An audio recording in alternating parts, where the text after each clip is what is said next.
ও রহস্য মঞ্চে সকল শ্রোতা বন্ধুদেরকে জানাই শুভ রথযাত্রার প্রীতি এবং শুভেচ্ছা। চলুন আজকে প্রভু জগন্নাথকে নমন করে শুরু করি আজকের দিন। আজকে ভূত আর রহস্য মঞ্চে যে গল্পটি আমি উপস্থাপন করতে চলেছি, গল্পটি নিছকীয় খুব মজার। ভূতের হলেও ভূতের মতন নয়, এই গা ছমছমে ব্যাপারটা নেই, কিন্তু হাসি মজা এবং এখানে ভূতের পরিবারদের নিয়েই কিন্তু গল্পটা অবশ্যই পুরোটা শুনবেন, লাইক শেয়ার এবং কমেন্ট করবেন। শুরু হচ্ছে আজকের নিবেদন আধা তেপান্তরের অদ্ভুত কাহিনী। লিখেছেন হিমানীশ গোস্বামী। শুরু হচ্ছে আধা তেপান্তরের অদ্ভুত কাহিনী। কাদাগোলার আজই ভয় দেখানোর প্রথম দিন। কাদাগোলা হলো ভূতের ছানা। আধা তেপান্তরে মোটামুটি সচ্ছল অবস্থা গোলা বংশে। কাদাগোলার বাবা ছাইগোলা, আর ছাইগোলার পেতনি খানদানি কুচকুচে বংশের মেয়ে। নামও মনে রাখার মতন, ঘোড়া অবশ্যা, কুচকুচে। নামটা মনে রাখবার মতন হলেও এত বড় নাম যে অনেকেই ভুলে যায়, তাই কেউ কেউ ঘোড়া বৌদি বলে ডাকে, আর কেউ কেউ ঘোড়া দি। অন্য পিতৃরা তাকে কেবল ঘোড়া বলেই ডাকে। অনেকে বলে ওর পুরো নামটা নাকি ভারী অলক্ষণে। কেন জানো? ওই নামটার মধ্যে দেখো রামা কথাটা লুকিয়ে রয়েছে। আর রামা কথাটা যে ভূতেদের কানে খুব আরামপ্রদ হবে না, সেটা বোধ হয় বুঝিয়ে না বললেও চলবে। বিয়ে হওয়ার পর যখন ঘোড়া অমাবস্যা এলেন গোল বংশের পেতনি হয়ে, তখন তার স্বামী ছাইগোলা একটু আবদার করে বলেছিল, তোমার নামটা একটু বদল করে, তোমার আপত্তি হবে না তো? শুনেই তার নতুন বিয়ে করা পেতনি সে কি ফুপিয়ে ফুপিয়ে কান্না। না, ঠাকুর দেওয়ার নাম তিনি বদলাবেন না, কিছুতেই নয়। ভূতেদের বাড়ি খুব বড় নয়, তবে যেমন যেটুকু দরকার সেটুকুনি সাজানো গোছানো রয়েছে। ভূতেদের বৈঠকখানা 8 রকম পচা গন্ধ ম করছে চারিদিক। এখানে ছাই ওখানে ছাই, প্রতিদিন নতুন নতুন কাদা এনে দেওয়ালে ছুঁড়ে ছুঁড়ে কেবল রাখা হয় তাই নয়, মানুষের নর্দমা থেকে অ্যালুমিনিয়ামে তৈরি বালতি জল দেওয়ালে আটকে থাকা কাদা রাতের মধ্যে 11 বার ছেটানো হয়। তাছাড়া একোন ওকোন ভাঙা ইট, পাটকেল, পচা পাতা রাশি, নতুন নতুন পচা পাতা এনে রাখা হয়। দেওয়ালে একটা বড় ছবি রাবণের। ছবিতে দেখা যাচ্ছে 10 মাথাওয়ালা রাবণের চমৎকার চেহারা।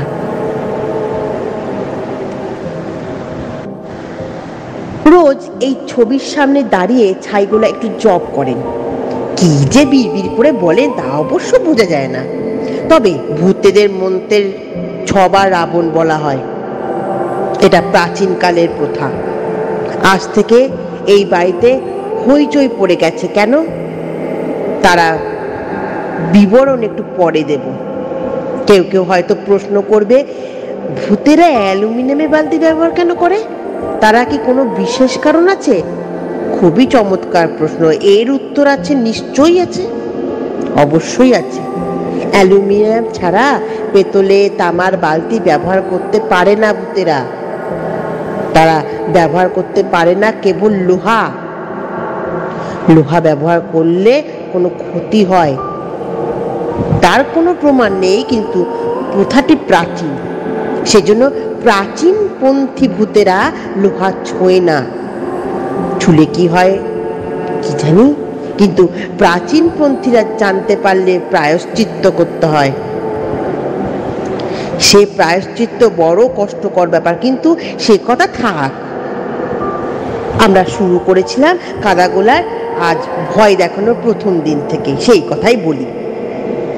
কাদাগোলার বয়স একটু বেশি, 7 বছর পার হতে চলল, অথচ এর ভয় দেখানোর হাতে খড়ি হয়নি। ভূতেরা বাচ্চারা সকলেই 5 বছর 14 দিনের মধ্যে ভয় দেখা শিখে গিয়ে কিন্ডার গার্ডেনে থাকতে থাকতেই শিখে যায়, এমনই শোনা গেছে। 3 বছর একটু 21 দিন বয়সের একটি ভূতের ছানা ভয় দেখিয়ে জিনেস বইয়ের নাম লিখিয়েছিল। সাহেব ভূতেরা জিনেস বই বের করে প্রতি বছর, জিনেস বই হলো জিনদের বই, আসলে সব রকম ভূতেদের কার্যকলাপের শ্রেষ্ঠ বিবরণ এতে প্রকাশিত হয়।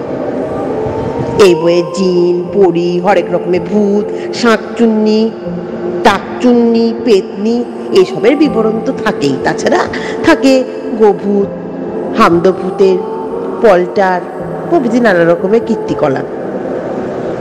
বইটার নামে যাতে বড় হয়ে যায় তার জন্য সাহেব ভূত প্রকাশকের ওর ইংরেজি নাম দিয়েছে জিনেস বুক অফ রেকর্ডস।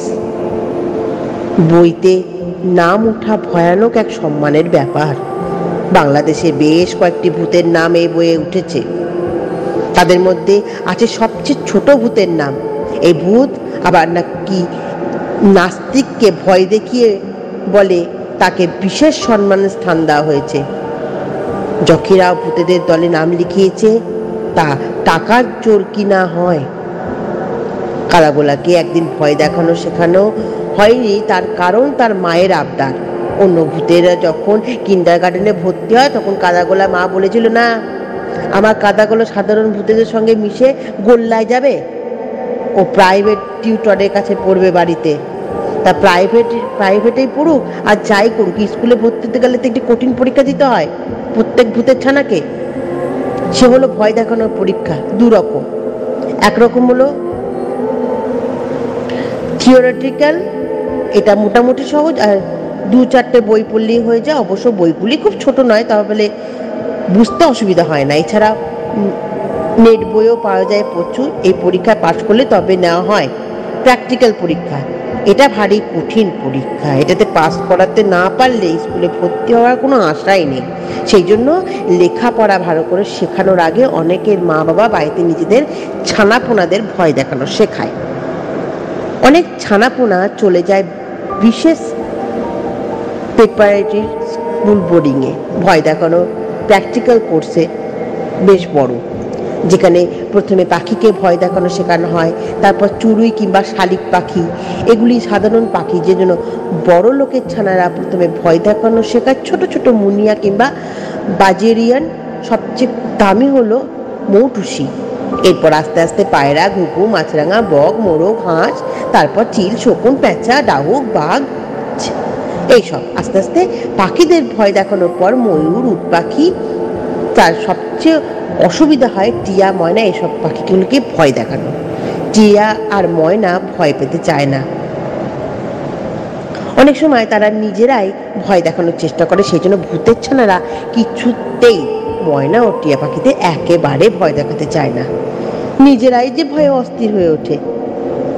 আর একটা মজার ব্যাপার আছে, সব পাখি অল্প বিস্তর ভয় পেলেও ধনেশ পাখি কিছুতেই ভয় দেখানো যায় না। সেই জন্য দুষ্টু ভূত ছানারা যারা একটু বেপরোয়া তাদের বলা হয় ধনেশ।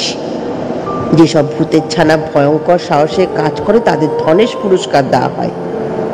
বছরে মাত্র 2-3টে ভূতের বেশি এইরকম পুরস্কার পায় না। এই পুরস্কার দেওয়া হয়, কিন্তু গত 3 বছরে এই পুরস্কার কেউই পায়নি। তাতে ভূতেদের পাক্ষিক সাম্প্রদায়িক লেখা হয়নি। বাঙালি ভূতেদের নানা দিকে অধঃপতন হতে শুরু হয়েছে। আজকাল আর সে রাতই নাই। একালে সমস্ত ভারতে বাঙালি ভূতেদের একটা বিশেষ প্রতিষ্ঠান ছিল, মান ছিল, চাহিদা ছিল। বাঙালি ভূতের সর্বত মাথা নিচু করিয়া থাকিত। ভূতেরা মাথা উঁচু করাকে কাপুরুষের লক্ষণ বলে মনে করা হয়। কিন্তু এ কি হইতাছে? ক্রমশ বাঙালি ভূতেদের চরিত্র দুর্বল হইতেছে কেন? গত 3 বছর বাঙালি ভূত ছানারা সাহসিকতার জন্য কোনো সোনারূপা কিংবা ব্রোঞ্জ আনতে পারে নাই। ইহা চলিতে থাকিলে বাঙালি ভূতেদের ভবিষ্যতে তীব্র অলক্ষণে আলোকময় হইবে এমন কথা বোধ হয় অন্যরা বা অসঙ্গত হইবে না, ইত্যাদি। পাখিদের ভয় দেখানো শেখানোর পর ভয় দেখাতে শিখতে হয় চতুষ্পদীদের, যেমন ইঁদুর, বেড়াল, কুকুর প্রভৃতি, তারপর শেয়াল, নেকড়ে, ডোরাকাটা, বাঘ, সিংহ। এরপর ভয় দেখানো শেখাতে হয় বানর মানুষদের। আগে কম বয়সীদের শুরু, তারপর ধীরে ধীরে 7 বছর পর্যন্ত মানুষদের। বানরদের নিয়ে বড় মুশকিল, ওরা ভয় পেয়েছে কিনা বোঝাই যায় না। এর ফলে বানররা ভয় দেখানো, বানরদের ভয় পেলে কিনা জিনিসটা পরীক্ষা নেন তিনি, অনেক রকম বুঝতে পারা যায় না। পেলে হয় মাস্ক বেশি দেন, বানর ভয় পেল, কিংবা কম দেন, এই মনে করে বানররা ভয় পায়নি। এই জন্য প্র্যাকটিক্যাল পরীক্ষায় বানরদের ভয় দেখানো এরকম প্রশ্নগুলি দেখলে খুব সাহসী ভূতেরাও ভয় পেয়ে যায়। এর ফলে ফেলও করে অনেকজন। বিদিকিচ্ছিরি ব্যাপার। আগেই বলেছি, কাদাগোলা আজ ভয় দেখানোর দিন, পরীক্ষা। এতদিন তাকে পুতপুত করে রেখে তার বুক দূর দূর করছে, ইচ্ছে হয় না সে কাউকে ভয় দেখাক। তার মা তাকে কয়েক সপ্তাহ ধরে 2জন দুর্ধর্ষ ভূত টিউটর হিসাবে নিয়োগ করেছিল, যারা ভয় দেখানো শেখানোর 3বার রাষ্ট্রীয় পুরস্কার পেয়েছেন। অন্যজন পেয়েছেন বিশ্বভূত পুরস্কার। এই ভূতেদের চেহারা এমন যে ভূতের ছানারা তাদের দেখলে গো গো করে অজ্ঞান হয়ে যায় আর কি। তাদের দৈনিক 14 কেজি করে কাঁচা হেরিং মাছ, 10 কেজি পদ্মার ইলিশ আর 13 কেজি পান্তা ভাত দিতে হয়। নানা রকম ভয় দেখানো শেখানো কাদাগোলা কিন্তু আত্মবিশ্বাস কিছুতেই আসে না। মুশকিল হচ্ছে এই যে একবার পরীক্ষার অঞ্চলে ঢুকে গেলে আর তার সঙ্গে আত্মীয় স্বজন, টিউটার বা অন্য কেউ থাকতে পারবে না। আগে থেকে সে কোশ্চেন আউট হবে তারও জো নেই। অ্যালুমিনিয়ামের পাতে যে মানুষকে ভয় দেখানো হবে তার নাম ও ঠিকানা লেখা আছে। এই সময় যতজন পরীক্ষা দেবে প্রত্যেকজনকে একটি করে মানুষ স্থির করতে হবে।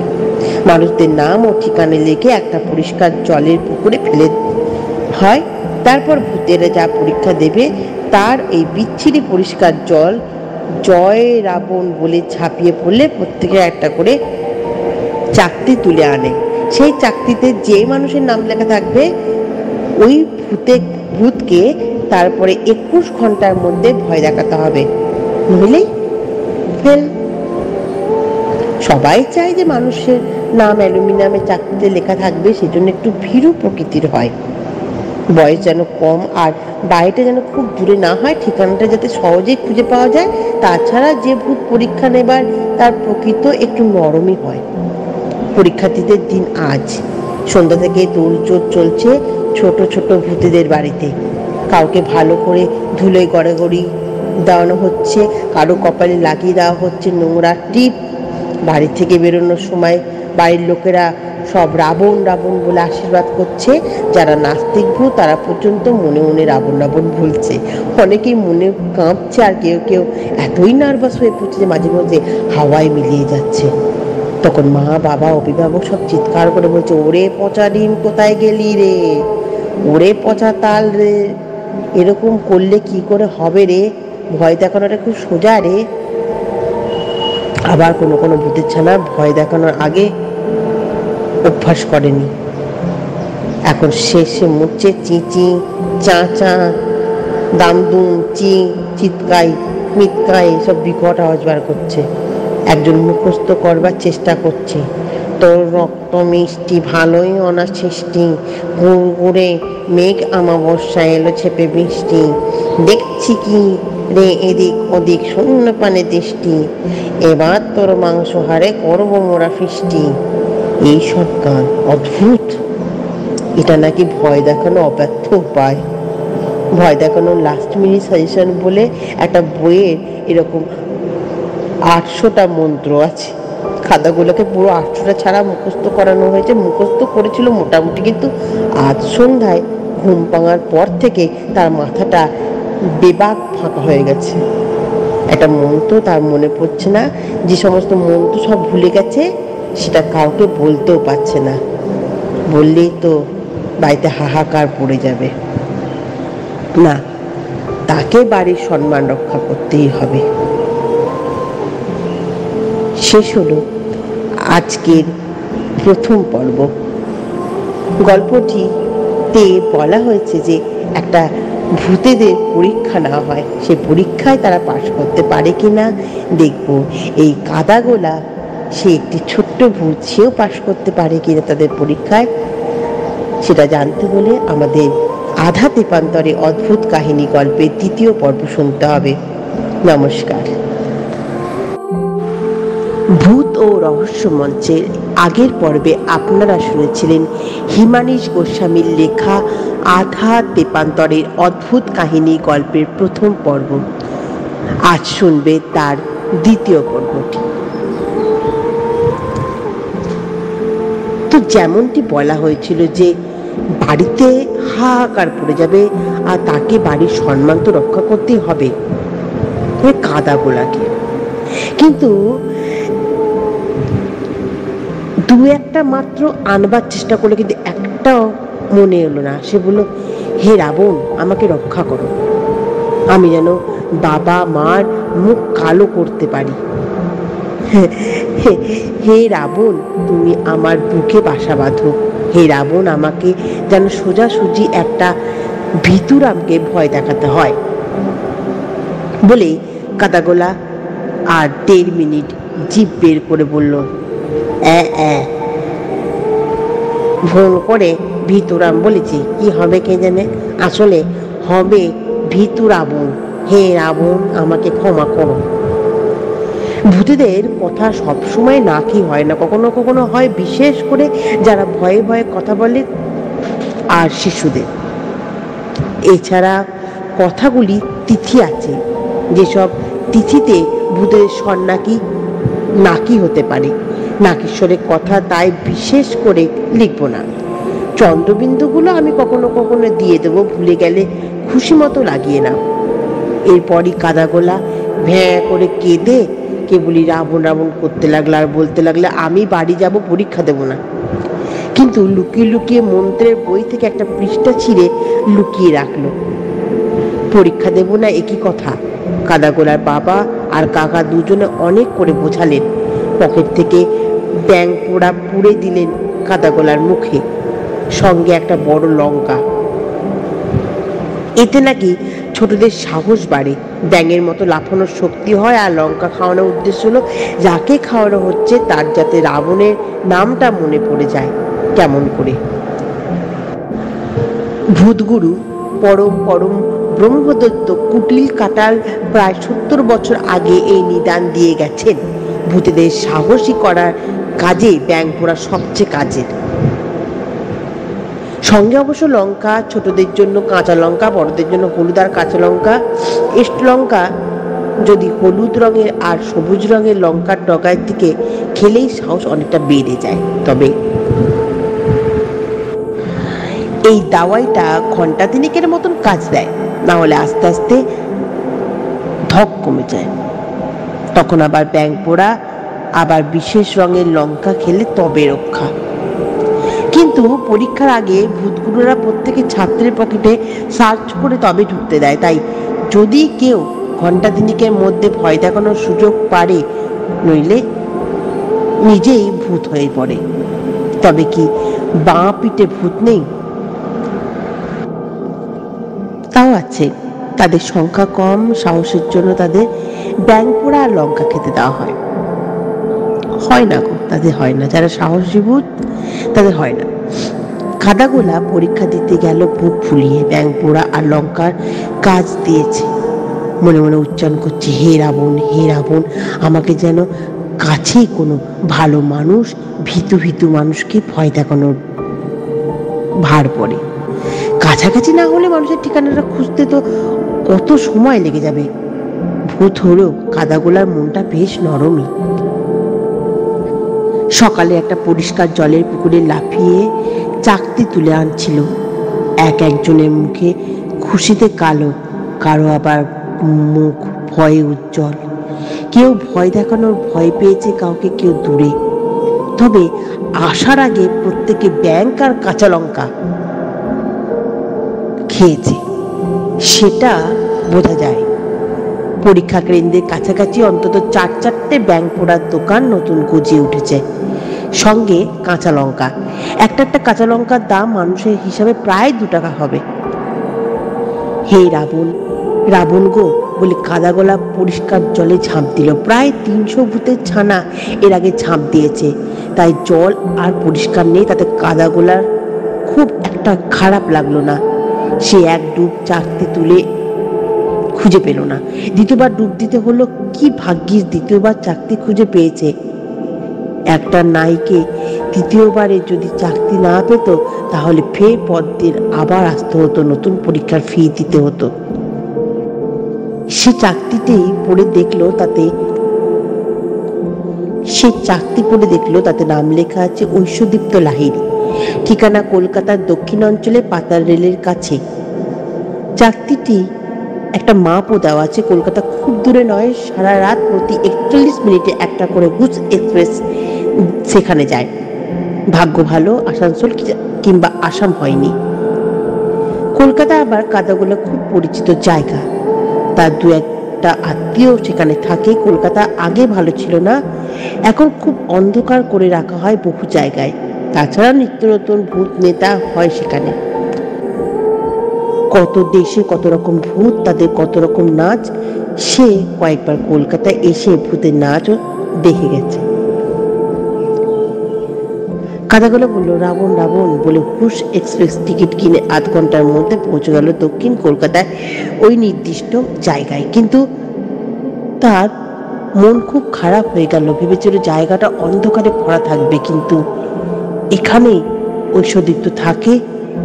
চাকতিতে লেখা দেখলো বয়স মাত্র 7। সে আরো খুশি হলো।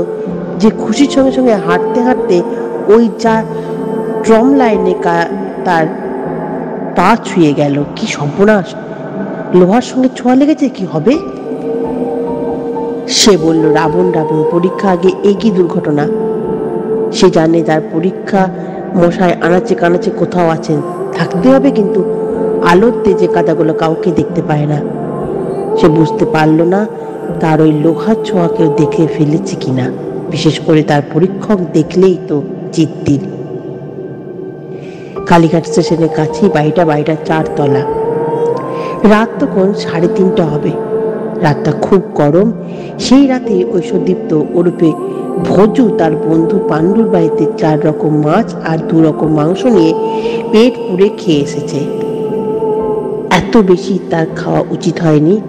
তার উপর 3টে বাঘা বাঘা আইসক্রিম সে শেষ করেছে, তাই ঘন ঘন তার ঘুম ভেঙে যাচ্ছিল জল তৃষ্ণায়। তার উপর সে বিদঘুটে সব স্বপ্ন দেখছিল। না, অত না খেলেই হতো, সে মনে মনে ভাবল। একটু আগে সে ভূতেরা কি একটা স্বপ্ন দেখে ভয় চেঁচিয়ে উঠেছিল। বাইরের দিকে সে তাকালো। বাড়ির সামনে শাঁসার গাছ, দেবদারু গাছ, বাইরে তীব্র আলো, রাস্তা একেবারে ফাঁকা। ঢং করে আওয়াজ হলো। ভুজু তার বালিশের তলা থেকে টর্চ নিয়ে ঘুরিতে দেখলো 1:30 বাজে। রাস্তা দিয়ে 2 একটা মোটর গাড়ি, লরি হুম হুম করে ছুটে চলে যাচ্ছে। হঠাৎ ঝপ! কি অন্যায়, লোডশেডিং হয়ে গেল। ঘুমও খুব পাচ্ছিল। সে খাটে গিয়ে শুয়ে পড়ল। শুয়েই ঘুম। আদেও সে রাতে ঘুমাতে পারল না কিনা, কাদা গলায় সে তাকে ভয় দেখিয়ে তার জীবনের সর্বনাশ ঘনিয়ে আনলো। জানতে হলে আধা তেপান্তরের অদ্ভুত কাহিনীর 3য় পর্ব শুনতে হবে। গল্পটি ভালো লাগলে অবশ্যই লাইক, শেয়ার এবং কমেন্ট করতে একদম ভুলবেন না। ইতিমধ্যে ভূত রহস্য মঞ্চে আপনারা আধা তেপান্তরে অদ্ভুত কাহিনী লেখিকা হিমানীশ গোস্বামীর গল্পটি আপনারা প্রথম ভাগ এবং দ্বিতীয় ভাগ শুনেছেন। আজকে গল্পের 3য় পর্ব আপনারা শুনতে চলেছেন। ঠিক এই সময় জানলার বাইরে এসে পৌঁছালো কাদাগোলা। ঠিকানা অনুযায়ী এসেছে ঠিকই সে। এবার তার ভয় দেখানোর কাজ। ব্যাঙপোড়া লঙ্কার প্রভাব এখনো আছে। সে ভয় পাচ্ছে না। সে জানলার বাইরে থেকে বলছে, ইস ইস, উঠে একটু বসবো। তার দেখা ভালো লাগলো। জানলার কড়া নেই। আর ভজুর মনে হলো সে স্বপ্নই দেখছে। স্বপ্নের লোকের অনেক সময় সাহস বেড়ে যায়। ভজু বলল, তুই কে রে? বলল, আমি তোর জম, আজ আমি তোকে খাবো। হি করে ভজু বলল, তা বেশ, তো খাবি বই কি, তা কি দিয়ে খাবি? কাদাগোলা ভাবলো, এ আবার কেমন মানুষ, ভয় নেই এর। এদিকে জানলার ভেতর দিয়ে যে ইচ্ছে করলে ঘরে ঢুকে যাচ্ছে তাই কাণ্ড করতে পারে, কিন্তু পরীক্ষার নিয়ম অনুযায়ী ভয় দেখাতে হবে অন্তত 10 ফুট দূর থেকে, নইলে ফেল। সে বলল, আমি ভূত। ভজুর সাহস বেড়ে গেল। সে বলল, তা বেশ, তো ভূত কখনো দেখিনি আমি, ভেতরে আয়, দেখবো তোকে। মা বলে কি জানো ভাই, আমার চেহারা নাকি ভূতের মতো হয় চান টান না করলে। তা ভূত তো কখনো দেখিনি, এবার দেখি। কাদাগোলার তখন খুব খারাপ লাগছে। সে শুনেছে মানুষের ভূতের নাম শুনলে অনেকে অজ্ঞান হয়ে যায়, দেখা দিলে মরে যায়। সে ভাবলো একবার দেখাই দিত। ভূতেদের একটু ব্যাপার আছে, তারা ইচ্ছা করলেই মাসে 2-1 বার দৃশ্যমান হতে পারে, তা খুব প্রয়োজন না তা করা যায়। কাদাগোলা কি একটা মন্ত্র পড়লো 2 বার, তার দুটো হাত খুলে আবার জোড়া লাগালো, তারপর দৃশ্যমান হলো। ভোজ বলল, বাহ, বেশ তো, চমৎকার চেহারা, তবে ডান দিকে কেন আর চেহারা অমন বদখত কেন? চোখ দুটো ঠেলে 7 ইঞ্চি বেরিয়েছে বা কেন গো? ছি মানে, তুমি ভয় পাচ্ছ না? ভোজ বলল, অমন বিচ্ছিরি দেখাচ্ছে তোমাকে, চোখ দুটো কুঠোরে ওদের নিজের জায়গায় নিয়ে যাও আর হাত বদল করো, দেখতে যে কি বিচ্ছিরি লাগছে কি বলবো। কাদাগুলো বলল, আমি তো ইচ্ছে করলে অমন করছি, তোমাকে ভয় দেখাবো বলেই তো এসেছি। সে কত দূর থেকে, হুস এক্সপ্রেস করে। হুস এক্সপ্রেস সেটা আবার কি? সেসব ভূতেদের ব্যাপার তুমি বুঝবে না, আমি বোঝাতেও চাই না। ভজু বলল, আমার বইয়েই গেছে। রাগ করলে ভাই? কাদাগোলা বলল। তারপরই সে বুঝলো এসব ঠিক হচ্ছে না, ভয় দেখানো তার দরকার, এটাই তার কাজ। কিন্তু ছেলেটা যে কি, আমার এই বিচ্ছিরে চেহারা দেখেও যে ভয় খাচ্ছে না।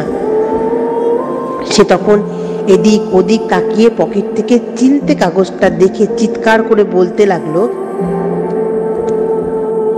তোর রক্ত মিষ্টি ভালোই অনা সৃষ্টি, গুড়ি গুড়ি মেঘ আমাবস্যা এলো ঝেপে মিষ্টি, দেখছি কিনা এদিক ওদিক শূন্য পানে দৃষ্টি, এবার তোর মাংস হারে করবো মোরা ফিস্টি। কিন্তু ভুজু বলল, বাহ, বেশ তো, তাই এত চিৎকার করছো কেন? এটা বেশ সুর করে গাওয়া যায় তো, কথাগুলো ভারী চমৎকার। কাদাগুলো এবার সত্যি সত্যি ঘাবড়ে গেল। সে বলল, তোমার কিছু মনে হচ্ছে না? কি মনে হবে?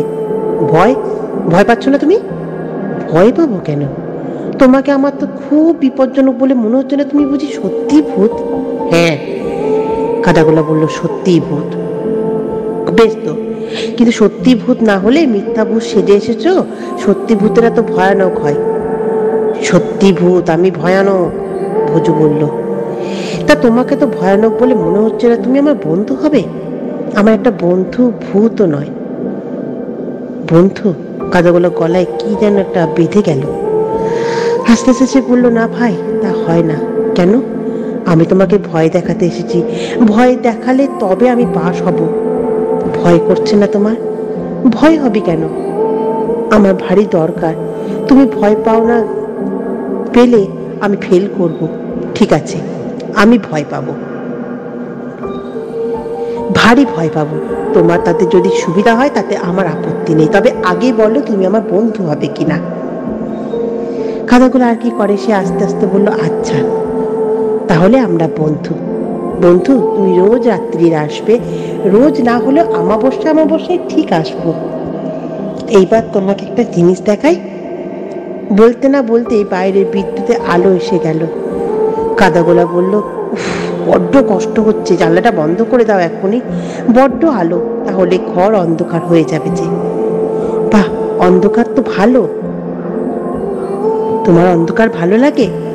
ঘুমানোর সময় ভালো লাগে। তাহলে তোমাকে কেমন করে দেখাই, একটা কলের খেলনা, বলে ভজু তার একটা খেলনা অন্ধকারে হাতড়ে হাতড়ে বের করলো। তোমার নাম কি ভাই? আমার নাম কাদাগোলা, আমার বাড়ি আধা তেপান্তরে। নামটা বিচ্ছিরি তো। না না, ভালোই তো, ভজু বলল। তারপর বলল, আমি ছোট্ট একটা আলো জ্বালাই, তোমার তাতে কষ্ট হবে না। শেষ হলো আধা তেপান্তরের তৃতীয় পর্ব। গল্পটি কেমন লাগলো অবশ্যই লাইক শেয়ার করতে ভুলবেন না এবং কমেন্ট করবেন। নমস্কার।